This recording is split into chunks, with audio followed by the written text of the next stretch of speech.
자, 오늘 하나님의 말씀 본문 마태복음 5장입니다.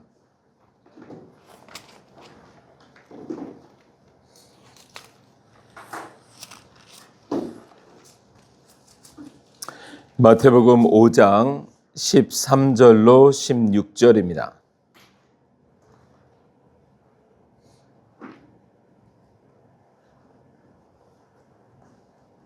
(13절로) 16절 제가 봉독하겠습니다. 너희는 세상의 소금이다. 소금이 짠맛을 잃으면 무엇으로 그 짠맛을 되찾게 하겠느냐? 짠맛을 잃은 소금은 아무데도 쓸 데가 없으므로 바깥에 내버려서 사람들이 짓밟을 뿐이다. 너희는 세상의 빛이다. 산 위에 세운 마을은 숨길 수 없다. 또 사람이 등불을 켜서 말 아래에다 내려놓지 아니하고 등경 위에다 놓아둔다. 그래야 등불이 집 안에 있는 모든 사람에게 환히 비친다. 이와 같이 너희 빛을 사람에게 비추어서 그들이 너희의 착한 행실을 보고 하늘에 계신 너희 아버지께 영광을 돌리게 하여라. 아멘. 자, 우리는 하나님의 나라 시리즈로 7번째 시간이 되었습니다. 기억하시죠? 제일 첫 번째 주에 우리는 하나님이란 주제로 같이 말씀을 나눴어요. 하나님의 나라라는 것을 다시 되새겼습니다. 나의 나라, 우리의 나라, 내가 원하는 나라가 아니라 하나님이 원하시는 나라. 두 번째 주에는 가고 싶은 나라, 정말 그 나라를 가고 싶은 것인지, 세 번째 주는 정말 가고 싶은 그 나라, 함께 가고 싶은 나라, 함께 가고 싶은 이웃사랑에 대한 이야기를 함께 했습니다. 그리고 그 나라는 지켜야 하는 나라임도 보았습니다.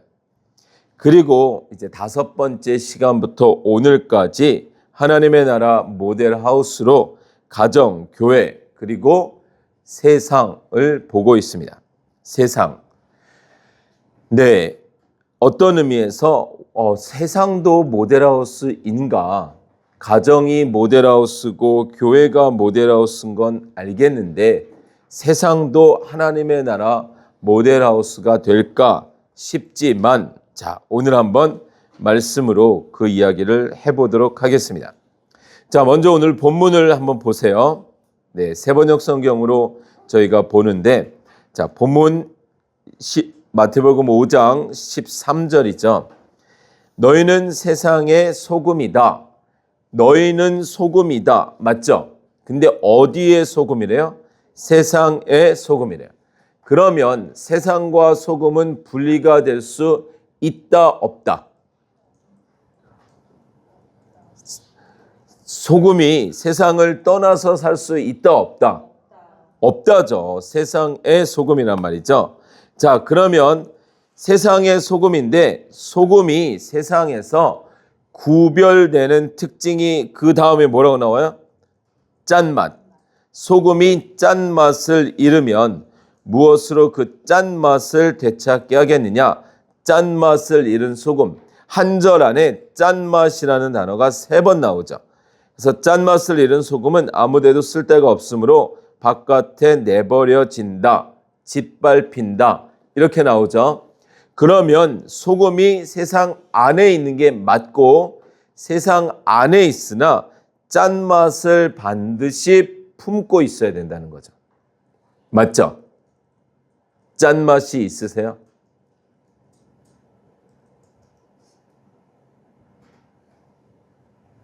네, 짠맛이 있으셔야 합니다.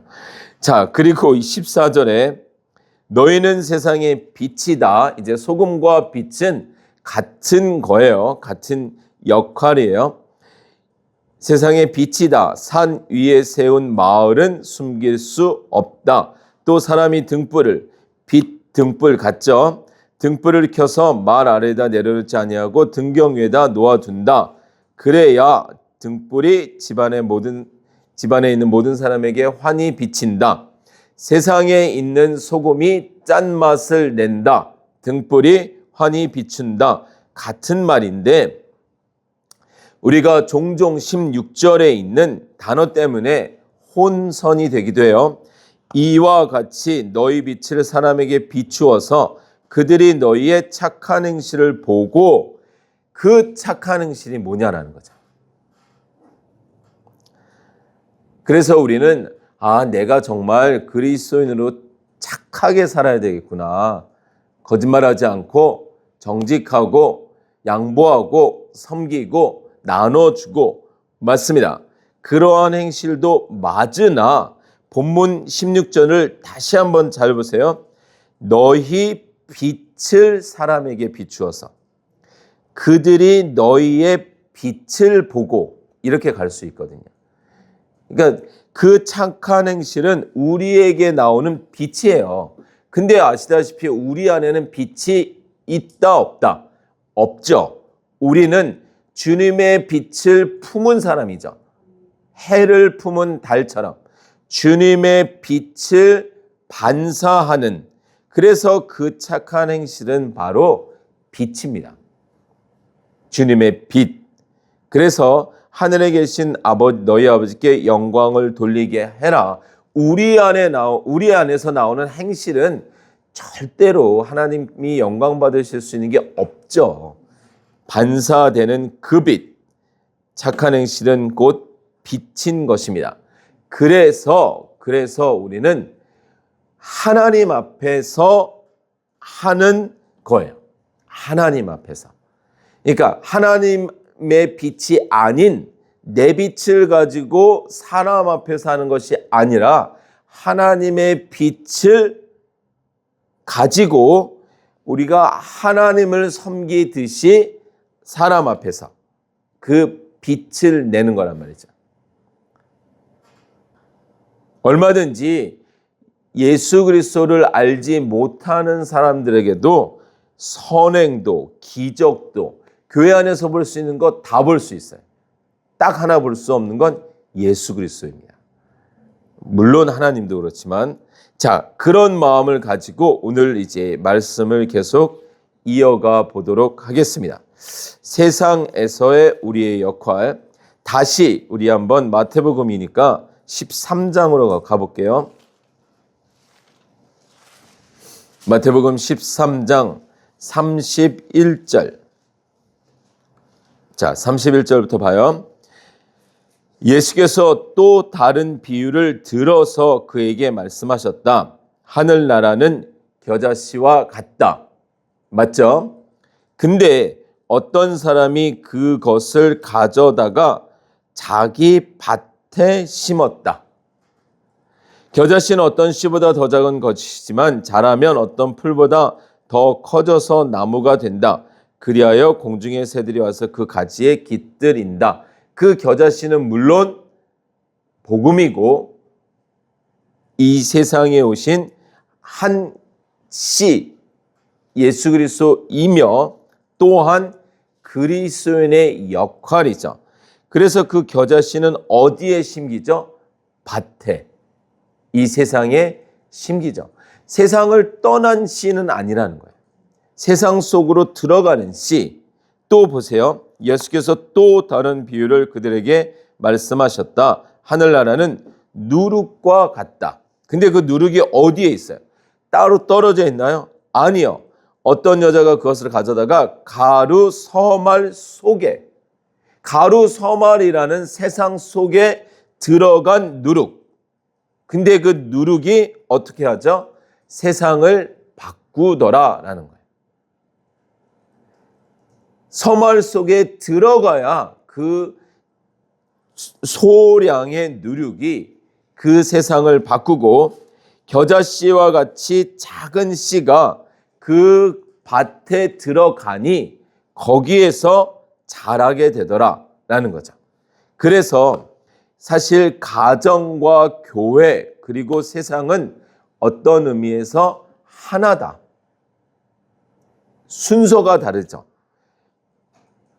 인풋 사이드가, 영적인 인풋 사이드가 이제 교회, 그리고 아웃풋의 첫 번째 장소가 가정이라면 확대되어진, 가정이 확대되어진 개념이 세상입니다. 제가 늘 말씀드리잖아요. 나와 하나님을 제외한 모두는 이웃이다. 집 안에서 사는 이웃, 한 방에서 사는 이웃, 옆집과 사는 이웃, 더 많이 보느냐. 근데 요즘은 가족도 보기가 힘드니까 어쩌면 이웃을 더 많이 볼 수도 있고, 그래서 그 개념은 이렇게 확대되는 것이지 갈라지는 것이 아니다라는 것이죠. 자, 그래서 우리는 분명히 세상에서도 내가 소금으로 빛으로 다른, 그리고 나로 말미암아 세상은 하나님의 나라를 맛볼 수 있어야 합니다. 맞죠? 어떻게 맛보여주고 있으세요?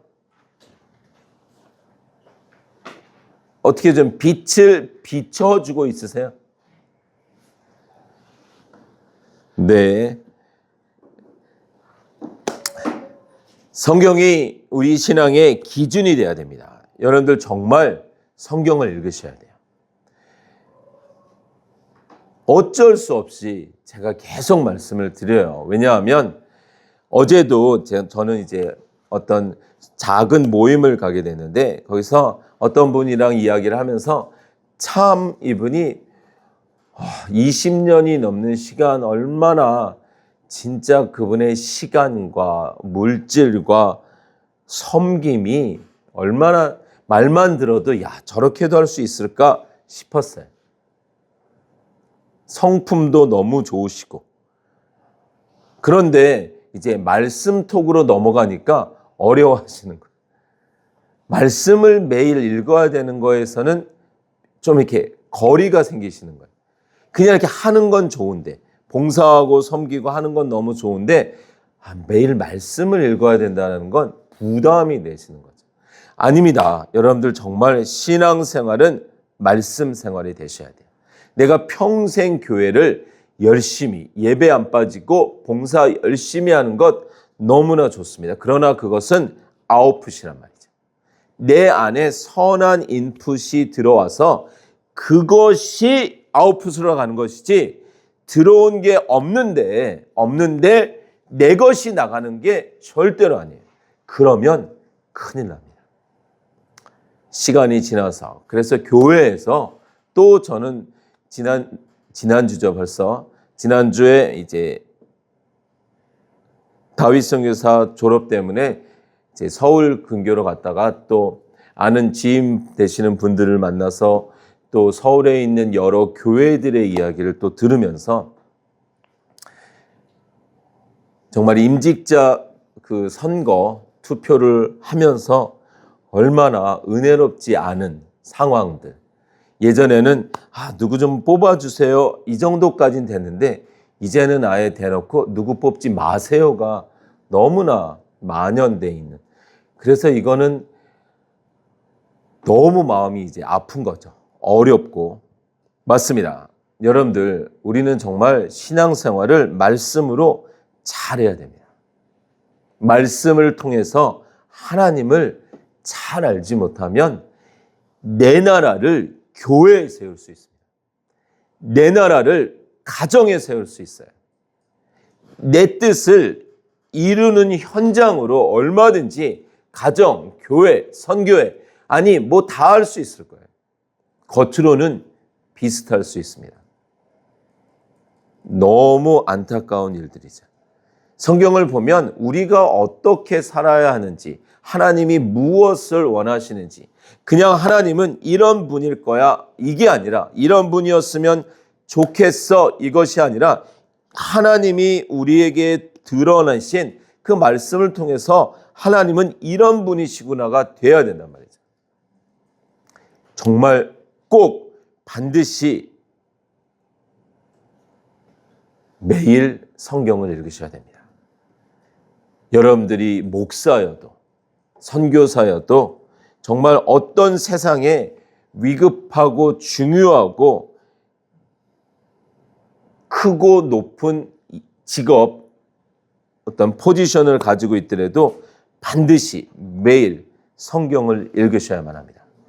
그래서 그 성경을 통해서 하나님의 사람으로 살아가셔야만 합니다.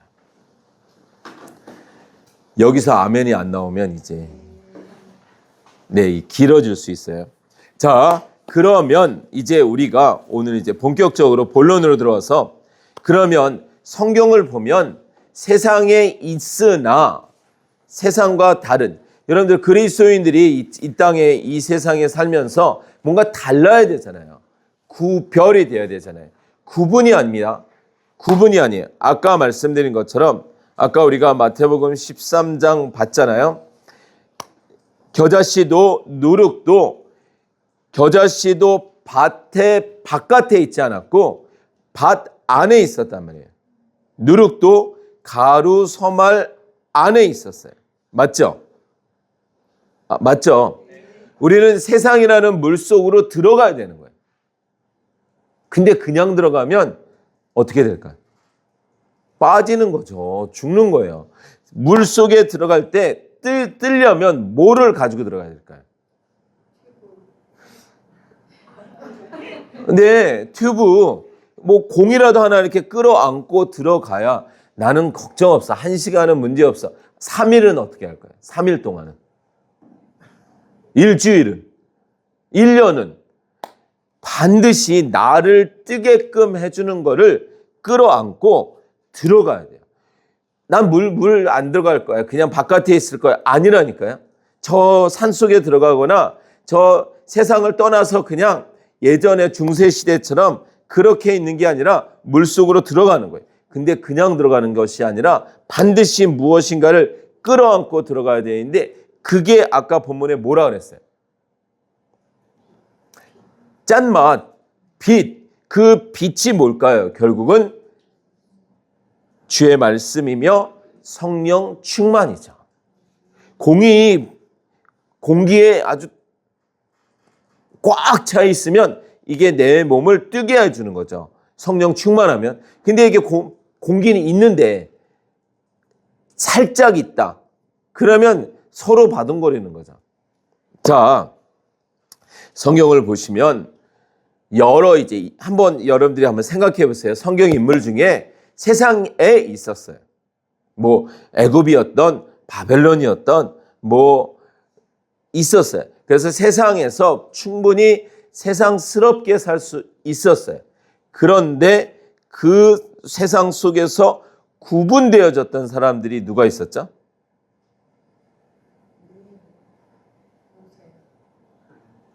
네, 제가 적어온 1번 모세. 히브리서 한번 가볼까요? 히브리서. 시간 순서적으로. 자, 우리 애굽이라는 나라에서 세상스럽게 살 수 있었던 히브리서 11장.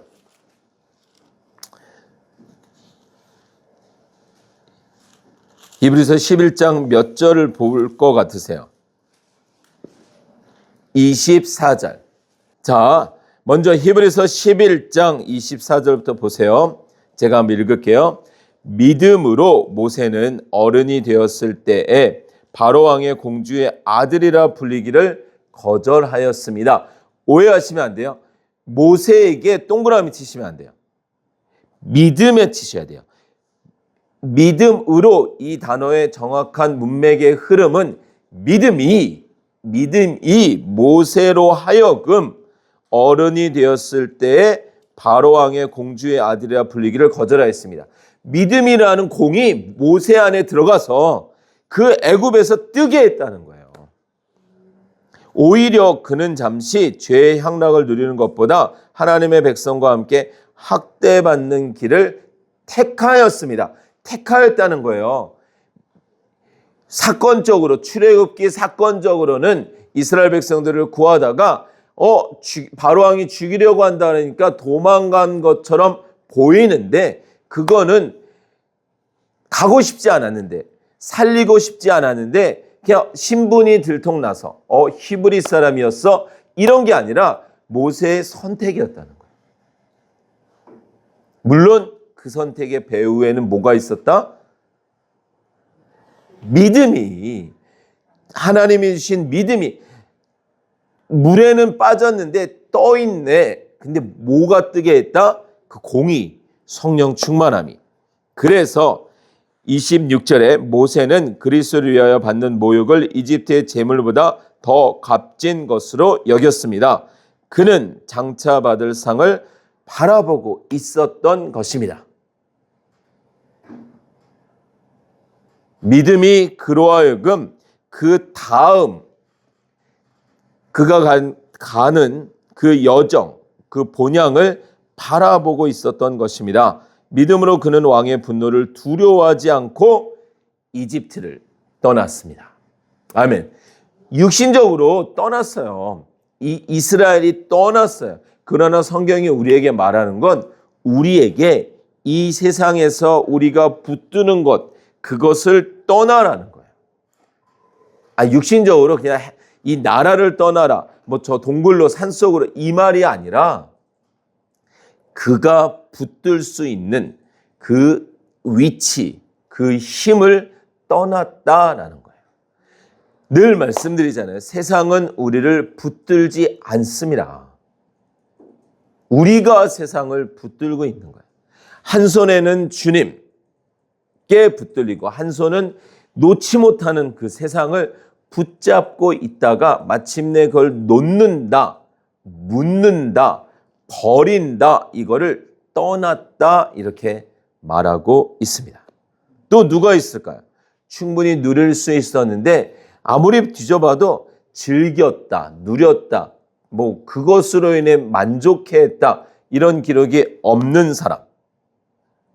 네, 시간 순서로 이렇게 가다 보면 네, 요셉 나오죠. 다시 요셉은 우리 창세기로 가보겠습니다. 창세기 41장.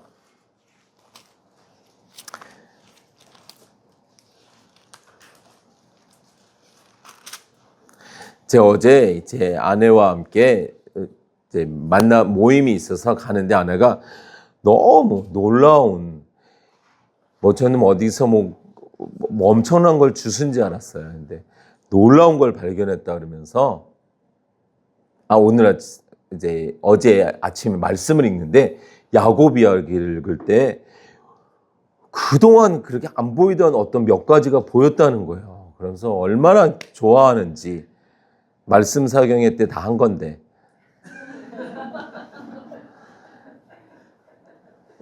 이제 그런 게 눈에 들어온다는 거예요. 눈에 들어온다는 거예요. 그러면서 여러분들 정말 원어와 역사와 막 이런 거 몰라도 이렇게 열어주실 때 이걸 말씀하시고 싶으시구나, 나에게 이 메시지가 있구나, 이렇게 가는 거죠. 자, 요셉도 41장 46절에서 자, 한번 볼까요? 세번역 성경 74쪽이죠. 요셉이 이집트 왕 바로를 섬기기 시작할 때에 그의 나이는 30살이었다. 요셉은 바로 왕 앞에서 물러나와서 이집트 온 땅을 두루다니면서 살폈다. 자, 여러분들 잘 보세요. 요셉이 지금 포지션이 어디까지 올라간 거죠? 총리가 된 거예요. 그래서 총리가 딱 됐어요. 그래가지고 애굽을 이렇게 싹 순찰을 하는 거예요. 세상 안에 던져진 누룩이죠. 세상 안에 던져진 겨자씨죠. 자, 그런데 요셉이 만약에 이 포지션을 잡았다면, 나 이제 총리야, 나 이 힘을 가지고 있어, 뭐 그 전에 요셉이 이걸 꿈꿨던 안 꿨던 그 정말 그것을 갈망하고 원하고 붙들었다면, 붙들었다면 어떻게 됐을까요? 애굽인으로 사는 거죠. 형들에게 힘을 과시하는 거죠. 그리고 여러분들 잘 생각하셔야 돼요. 우리가 세상을 이렇게 붙드는 순간, 세상에 어떤 것이든, 그것이 명예이든 소유든 내가 원하는 어떤 것이든, 이걸 붙드는 순간 어떤 현상이 나오는지 아세요? 붙잡히는 거예요. 내가 붙드는 순간 우리는 그것에 붙잡히는 거예요. 내 것이 아니라 내가 오히려 그 무엇의 소유가 된다니까요. 내가 그것을 놓는 순간 다시 자유해지는 거예요. 삭개오가 정말 그 소유를 붙잡고 있었어요. 그거는 삭개오 거였어요.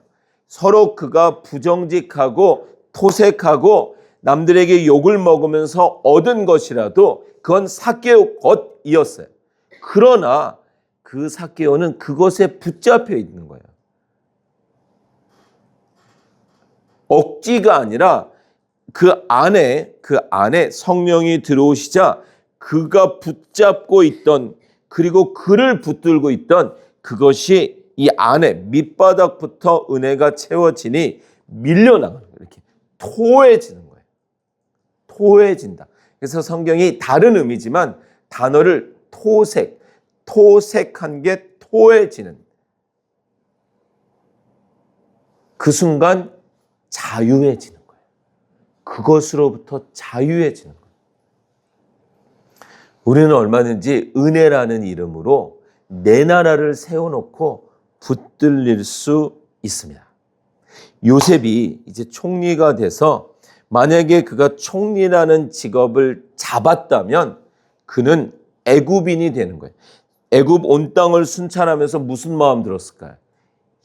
이 나라 바로 내 꿈을 실현할 수 있는, 내 남은 생애를 마음껏 살 수 있는 그 나라라고 생각했겠지만 요셉은 이 나라를 다 돌아다니면서 어떤 마음을 품었는지가 33절, 46장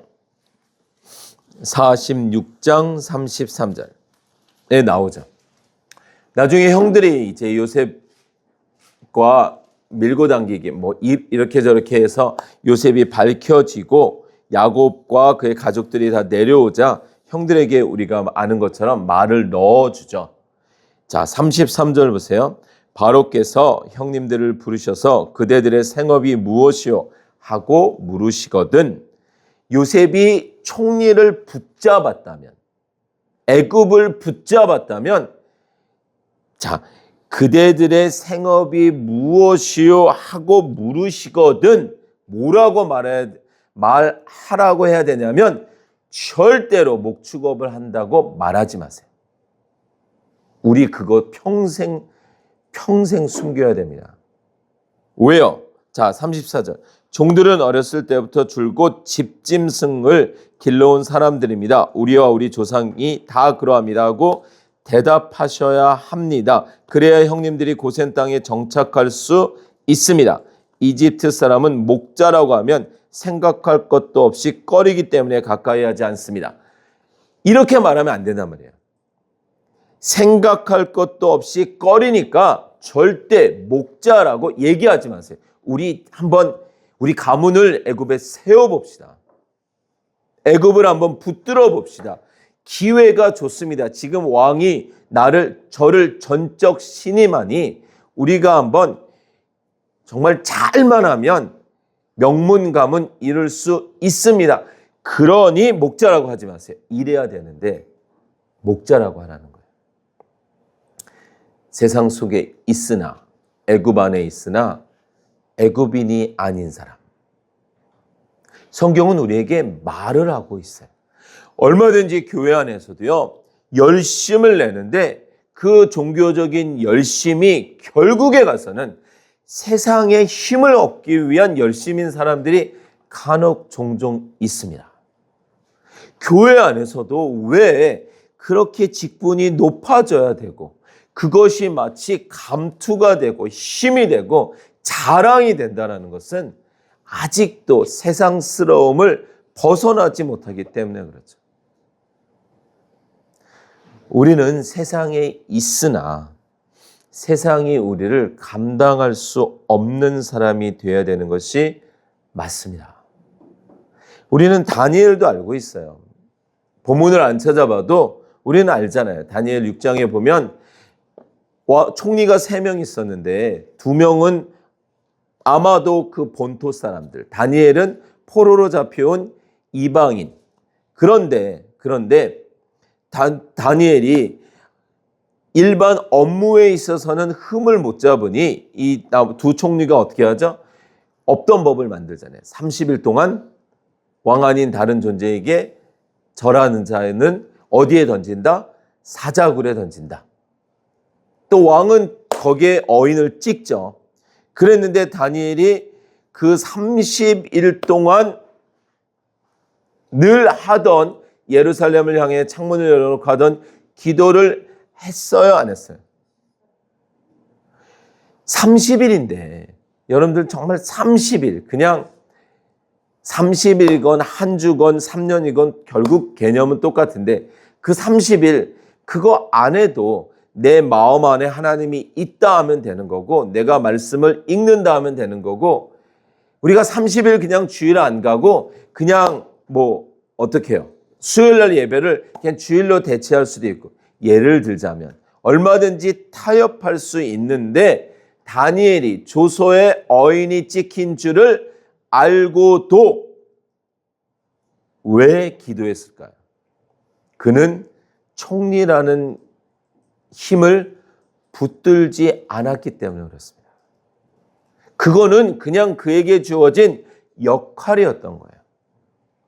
그가 그 총리를 붙들지 않았기 때문에 그는 역시 총리라는 직업에 붙잡히지 않았던 거예요.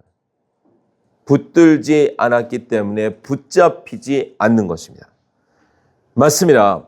이 세상은 분명히 우리를 주목하고 있어요. 우리로 하여금 드러나는 빛, 우리의 빛이 아닌 예수 그리스도의 빛, 성령 충만한 삶, 짠맛, 그 맛을 보길 원하고 있어요. 아주 오래전에 한국에서 젊은이들을 대상으로 이제 있지 않는 교회를 다니지 않는 젊은이들 대상으로 교회 다니는 사람들에게 보고 싶은 것, 어떤 차이, 어떤 그런 것들에 대한 설문조사가 한번 있었는데 조사를 하는 사람들도 어떤 기적 아니면 어떤 정말 교회를 다님으로 하나님을 믿음으로 그 힘으로 세상에 힘을 가지고 있는 어떤 높은 직위 이런 것에 대한 답을 기대했는데 그 답 중에 가장 많이 나온 답은 다름이었어요. 다름. 교회 다니는 사람들이 다르다. 우리와 다른 게 뭔지를 보고 싶다. 다시 말하면 그냥 열심히 신앙생활을 해서 더 부자 되는 건 우리가 더 부자다. 건강한 거, 세상에 지위가 있는 거, 그건 별로 다른 게 아니다. 진짜 다른 거. 그것이 보고 싶다는 거예요. 우리는 분명히 세상 안에 있습니다. 그러나 우리는 감출 수가 없다니까요. 오늘 본문 다시 가볼까요? 마태복음 5장이자.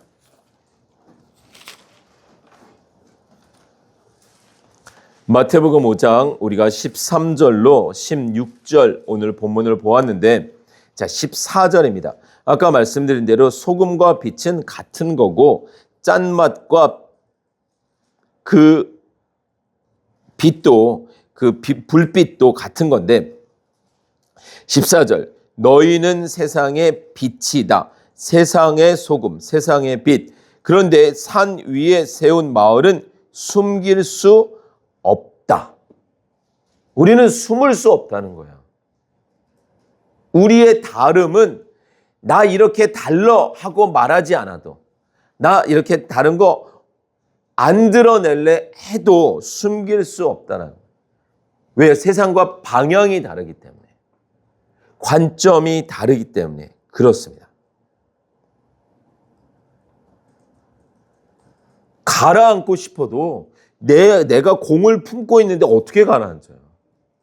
내 안에 성령이 있는데 어떻게 세상스럽게 살아요? 살 수 없다니까요. 살지 않는 것이 아니라 살 수 없는 것입니다. 자, 우리 이제 다시 한번 성경을 또 가보겠습니다. 사도행전 2장 45절.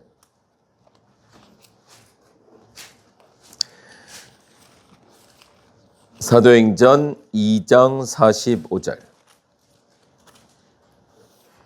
자, 아는 본문이니 이제 내용은 다 읽지 않고 한 9절만 읽을게요. 자, 우리가 아는 대로 사도행전은 마침내 주님의 언약이 성취되는 오순절 성령 강림으로 이제 하나님이 우리 안으로 들어오신 거죠. 너희의 범죄는 이것이다. 범죄에 대한 징계는 이것이다. 징계를 받지 아니하려거든 이렇게 해라. 그 다음에 그러나 너희가 할 수 없으니 내가 하겠다. 돌아오게 하겠다. 마음을 바꾸겠다. 새 영을 주겠다.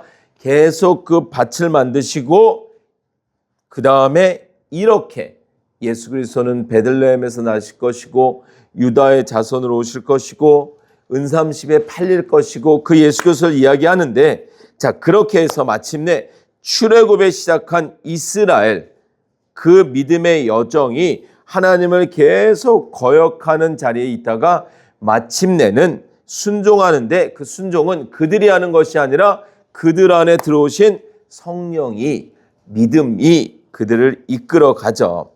그래서 들어오니, 성령이 들어오니 그들의 보인 반응이 뭐였어요? 사도행전 2장 45절. 그들은 재산과 소유물을 팔아서 모든 사람에게 필요한 대로 나눠주었다. 이런 구절을 이제 잘못 사용하면 극단으로 치우치게 되죠. 중요한 건 여기서 말하는 것은 그들이 붙들고 있던 거를 놨다는 거예요.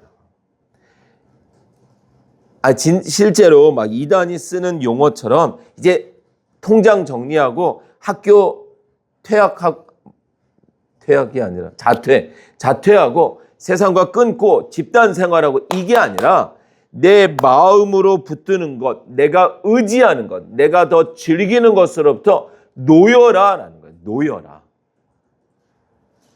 그래서 그들이 예수님, 하나님, 그러니까 성령님이 오심으로 그 성령님의 힘으로 충만함으로 세상을 더 소유하는 자로 가지 않고 세상을 떠나는 자로, 아까 모세가 떠났다 그랬잖아요.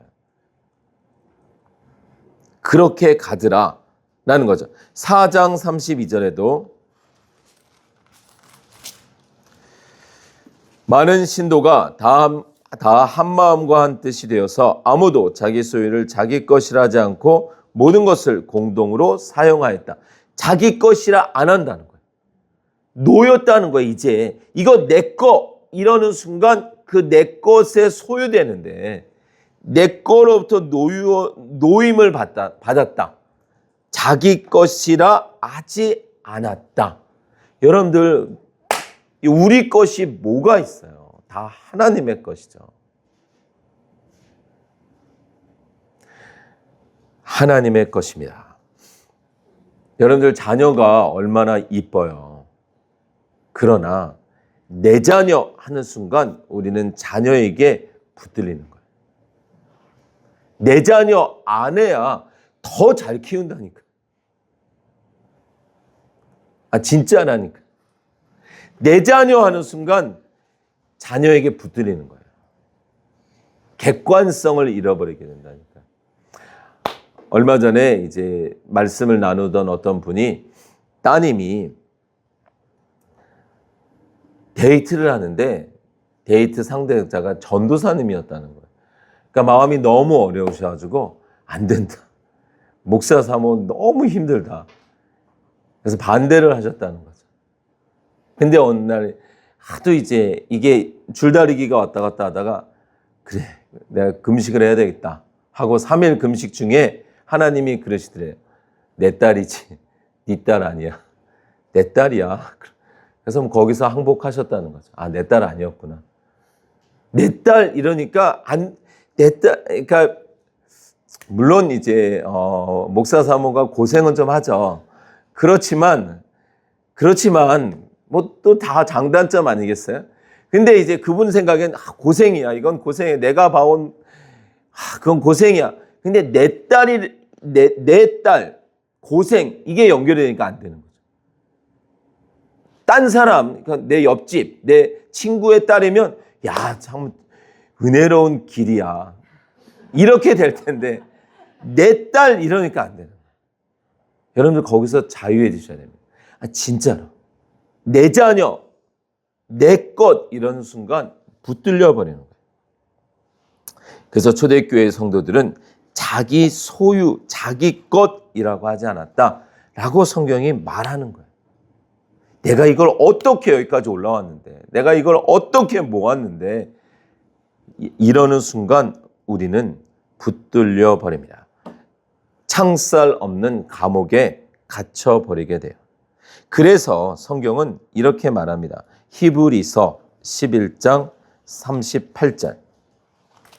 여러분들 성경을 꼭 통으로 읽으셔야 됩니다.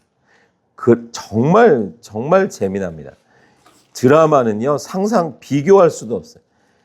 드라마 결론이 뻔하잖아요. 근데 성경은 뻔하지 않은 이 결론을 계속 해내기 때문에 자, 히브리서 11장 38절. 자,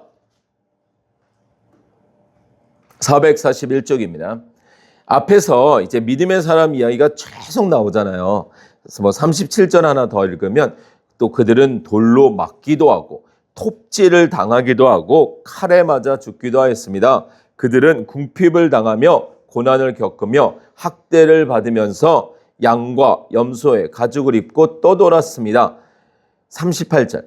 세상은 이런 사람들을 받아들일 만한 곳이 못 되었습니다. 개역개정에는 세상이 감당할 수 없는 사람들이었습니다. 세상이 이런 사람들을 못 받아들인다는 거예요. 아니, 공을 품고 있는데 물이 어떻게 받아들여요? 뜨지. 근데 그 공이 없으면요. 세상이 받아들이죠. 근데 이 성령의 능력, 성령의 충만이 아닌 어떤 겉옷, 내가 그래도 이런 직분을 가지고 있고, 내가 그래도 신앙생활 몇십 년 했고, 내가 그래도 그런 외적인 것 아닙니다. 절대로 그렇지 않습니다.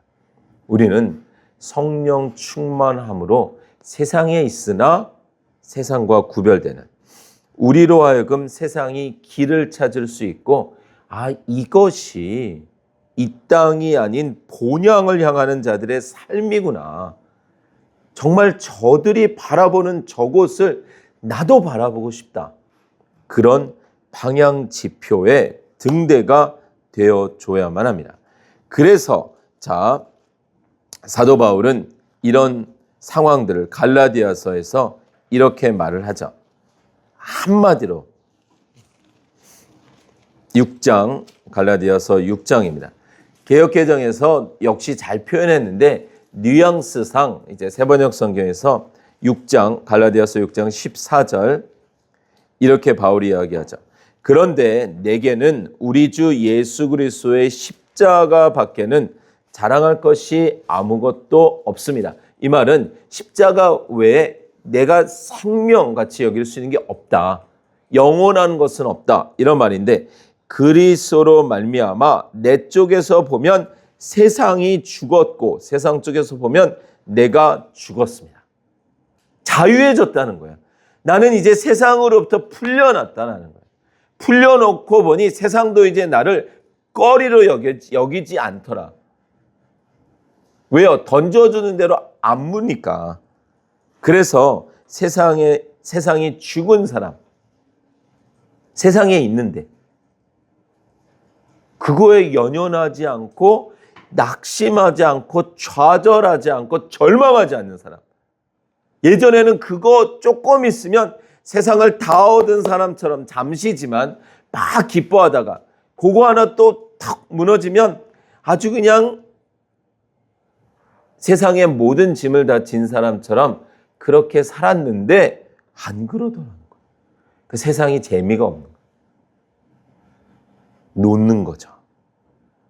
여러분들 정말 우리 세상에 있는 세상에 속한 사람들, 아직은 세상에 속한 사람들, 우리도 예전엔 세상에 있었잖아요. 물론 하나님의 주권 안에는 하나님의 손 안에 있었지만 하나님을 인격적으로 만나서 주님의 부르심을 받기 전까지는 세상 안에 있었잖아요. 세상스럽게 살았잖아요. 그러다 주님의 부르심을 받아 방향이 달라지고 관점이 달라지고 삶이 달라지고 그리고 주님 안으로 왔다가 잘 들으셔야 돼요. 세상 밖에서 주님 안으로 왔다가 주님 안 또는 주님이 내 안 이게 같은 거거든요. 원이 이렇게 겹쳐지는 거예요. 그러니까 주님 안으로 왔다가 주님을 품고 이게 같은 말이라는 거예요. 이해되시죠? 그래서 주님 안에 와서 주님을 품고 세상으로 간다는 거예요. 이제 품고로 끝나면 안 돼요. 나 이제 여기서 아니 변화산에서 베드로가 그러잖아요. 주님 여기가 좋사오니 초막을 짓고 여기서 그냥 삽시다. 이랬더니 그래 살자 여기서 여기가 좋다. 이러지 않으시고 아무도 없고 주님만 남자. 그 주님을 품고 그들이 가야 할 세상이 있다니까요. 순서적으로 세상 밖에 있다가 주님 안으로 와서 그 주님을 품고 다시 세상으로 가서 그 주님을 복음을 알리는 사람 바로 그리스도인입니다. 그러니까 여러분들 교회 안에서만 사시면 안 돼요. 절대로. 제일 제가 싫어하는 사람이 성경만 읽는 사람. 일할 시간엔 일을 해야죠. 성경을 먼저 읽고 공부할 시간엔 공부를 해야죠. 하루 종일 그게 업이라면 모르겠습니다. 근데 어찌되었건 우리는 말씀과 기도를 먼저 잡고 우리가 있어야 할 곳에서 내가 품은 복음을 보여주는 책임이 있는 사람이에요. 그래서 우리를 하나님의 백성, 자녀, 그리고 종, 그리고 또 하나 뭐라 그래요? 증인 이렇게 말합니다. 증인이라고 말하는 거예요. 우리를 통해서 세상은 하나님을 보고 우리를 통해서 세상은 우리의 빛과 짠맛을 통해서 세상은 하나님의 나라를 맛보아야 된단 말이죠. 그렇습니다. 그렇습니다. 그래서 우리는 세상이 감당할 수 없는 사람. 그래서 사도행전 1장 8절에 너희가 권능을 받으면 예루살렘과 온 유다와 사마리아와 땅끝까지. 그동안에 얼마나 구약이 가나안 했어요. 근데 복음이 오시니까 이제 복음을 품고 땅끝까지 세상으로 나가라라는 거예요. 근데 예전과는 다르죠. 모세가 여러분들 성경을 읽으셔야 돼요. 그냥 이렇게 이야기처럼 지나가는 것 같지만 다시 이렇게 막 돌아보다 보면 이게 이야기가 아니구나. 예를 들어서 모세가 애굽을 떠났잖아요. 아까 히브리서에서. 맞죠? 아, 맞죠? 근데 그럼 이제 떠난 걸로 끝났나요? 다시 애굽 안 갔나요? 아, 가잖아요, 다시. 근데 예전에 있을 때와 다르죠? 뭐를 들고 가요? 네, 그 지팡이, 상징적으로 지팡이 하나님을 붙들고 가잖아요. 자기가 나온 그 세상으로 가잖아요. 전혀 다른 사람으로.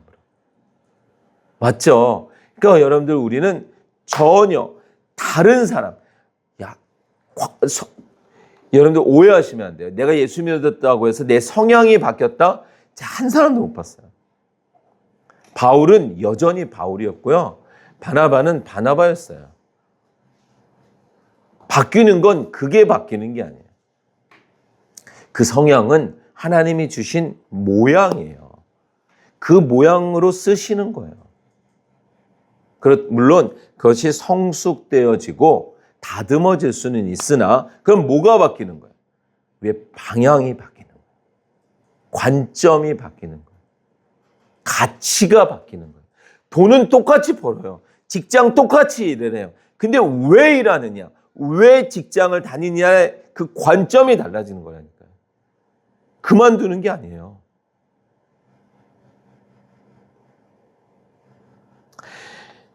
세상은 우리를 주목하고 있습니다.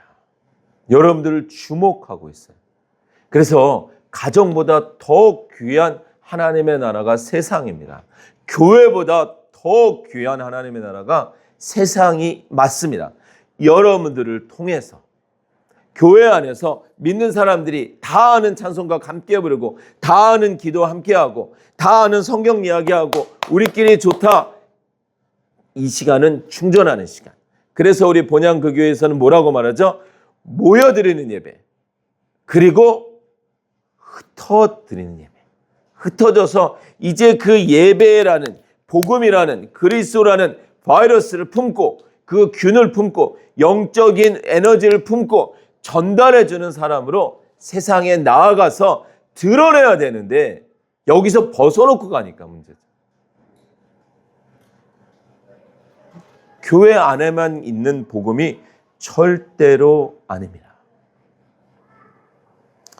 자, 이제 결론에 오고 있습니다. 그러면 이제 어떻게 해야 될까요? 아, 그렇구나. 세상은 그리 만만하진 않지만 우리는 분명히 세상에서 그리스도인으로 살아야 되는 게 맞구나. 맞다. 그럼 이제 어떻게 해야 되는가? 성경이 무엇이라고 말하고 있을까요? 깨어 있으라 라고 말합니다. 마태복음 24장. 주님이 부활 승천하시기 전에 이제 십자가를 향해서 가실 때에 제일 많이 말씀하신 거예요. 왜냐하면 이제 제자들은 오순절에 성령을 받을 것이고 성령 충만이 임한 이후에 어떤 삶을 살아야 되는지가 너무나 잘 아시니까 그래서 마태복음 24장 42절 마태복음 24장 42절 그날과 그 시각은 아무도 모른다를 말씀하시고 그날과 그 시각은 뭐예요? 주님 다시 오시는 그때 그 마지막 순간은 아무도 모르는데 그 42절 그러므로 깨어 있어라. 너희는 너희 주님께서 어느 날에 오실지를 알지 못하느니라. 깨어 있으라. 깨어 있으라. 이것이 우리가 세상에서 그리스도인으로 살 때 정말 우리를 통해서 하나님의 나라를 드러낼 때 정말 중요합니다. 깨어 있으라. 성경 곳곳에서 그 이야기를 하고 있어요. 우리 베드로전서 4장 7절도 가볼게요.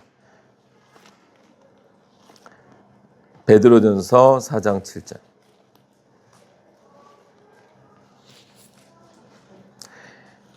바울 서신에도 여러 곳 있지만 유독 베드로전서를 보는 이유는 우리 베드로가 깨어 있지 못함으로 넘어졌었잖아요. 베드로전서 4장 7절 458쪽입니다. 만물의 마지막이 가까이 왔습니다. 그러므로 정신을 차리고 삼가 조심하여 기도하십시오. 정신을 차리고 삼가 조심하여. 왜요?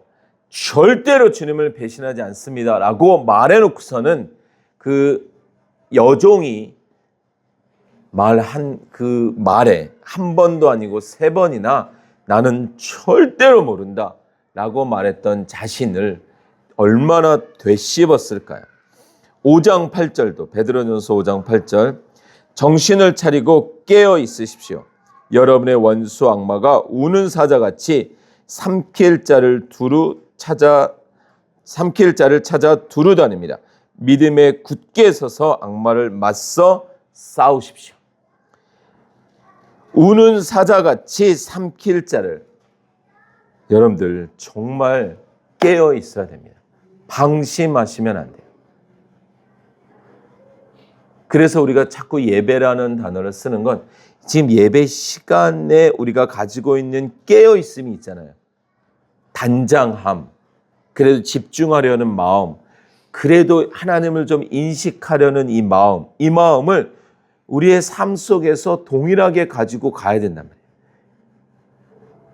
예배가 끝나고 이 교회라는 건물, 예배당을 벗어나면서 주님을 놓고 나가는 것이 아니라 여전히 주님과 동행하면서 간다는 거예요. 자, 첫 번째가 깨어있음을 말씀드렸습니다. 두 번째는 분별하라고 성경이 말을 하고 있습니다. 히브리서 5장 13절 14절.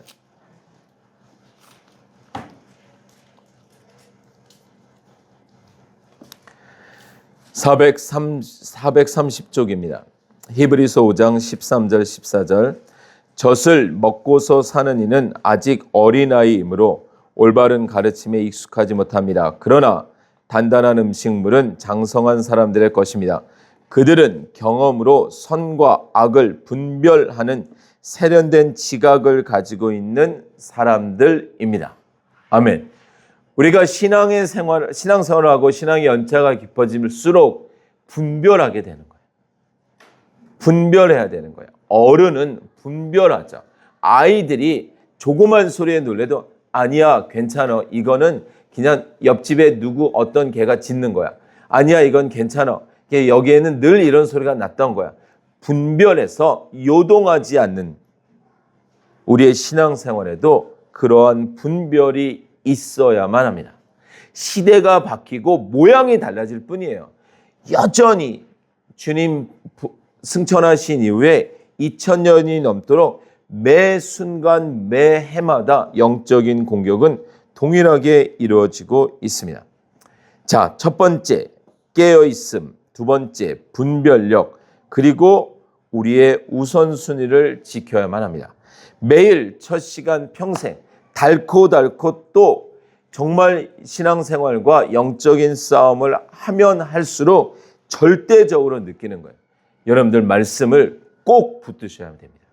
교회가 여러분들을 지켜줄 수 없어요. 목사가 여러분들을 지켜줄 수 없습니다. 말씀이 여러분들을 지켜줄 수 있어요. 세상 것은 놓아도 말씀은 잡으셔야 돼요. 말씀은 생명과 같이 잡아야 돼요.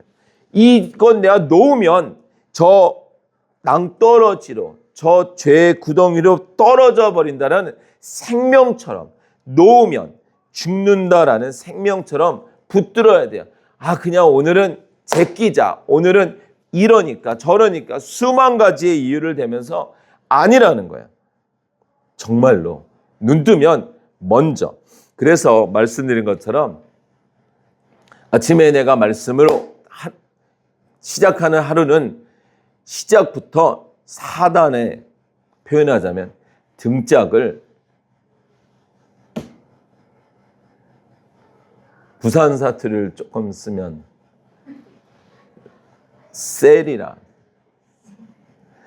셀이고 이제 출발하는 거고, 정신없이 하루에 또 허둥지둥 하면 사단에게 등짝을 세리게 맞고 시작하는 하루가 되는 것이라고 생각을 하시면 틀리지 않겠습니다. 그래서 성경은 먼저 그의 나라와 그의 의를 구하라고 합니다. 어떻게 하셔야 여러분들이 그의 나라와 의를 구하시겠어요? 주의 말씀을 붙들고 하나님의 선하시고 온전하신 뜻이 무엇인지 분별하는 거예요. 우리가 뭐를 드린들 어떻게 하겠어요? 아, 하나님이 또 이런 분이시구나를 알면서 시작하는 하루, 먼저 그의 나라와 의를 구하는 하나님 사랑, 이웃 사랑이란 말이죠. 하나님을 먼저 품어야 이웃을 사랑할 수 있음을 우선순위를 꼭 기억해야만 합니다. 우리는 세상에서 그리스도인으로 살아갈 수 있습니다. 그리고 살아가야만 합니다. 속으시면 안 돼요. 우리는 분명히 해를 품은 달처럼 성령 충만함, 내 능력이 아닌 성령의 능력으로 내가 물속에 떨어져도 내가 품은 그 공으로 분명히 물에서 뜰 수 있는 존재입니다. 놓으시면 안 돼요. 자신하셔도 안 돼요. 자만하셔도 안 돼요. 교만하셔도 안 돼요. 그래서 마지막 우리가 볼 구절은 전도서 4장 12절입니다.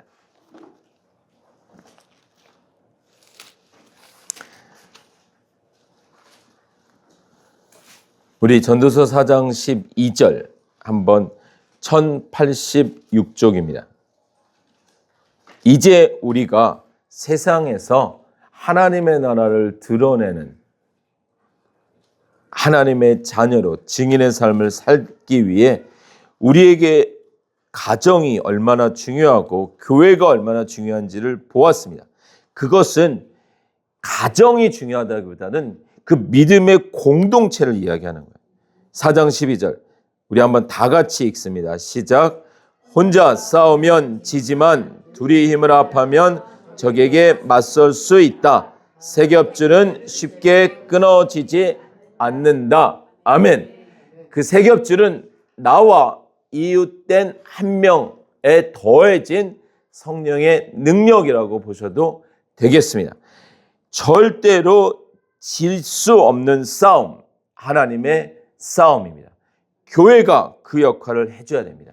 그런데 교회가 서로 다른 방향을 보고 있고 다른 것을 이야기하고 있으면 안 되죠. 그래서 같은 뜻, 같은 마음, 같은 말을 하는 것입니다. 이제 우리에게 교회가 있고 가정이 있고 공동체가 있습니다. 이제 우리는 열심히 충전하여서, 자, 지금이 충전 시간이죠. 열심히 충전하여서 이제 그 그리스도를 품고 세상에 나가서 봐봐, 나를 통해서 하나님의 나라를 봐봐. 그 나라가 너무 좋은 나라야. 전할 수 있는 하나님의 사람으로, 증인으로 사는 우리 모두가 되시길 주의 이름으로 축원합니다. 우리 이 마음 가지고 한번 같이 기도하겠습니다.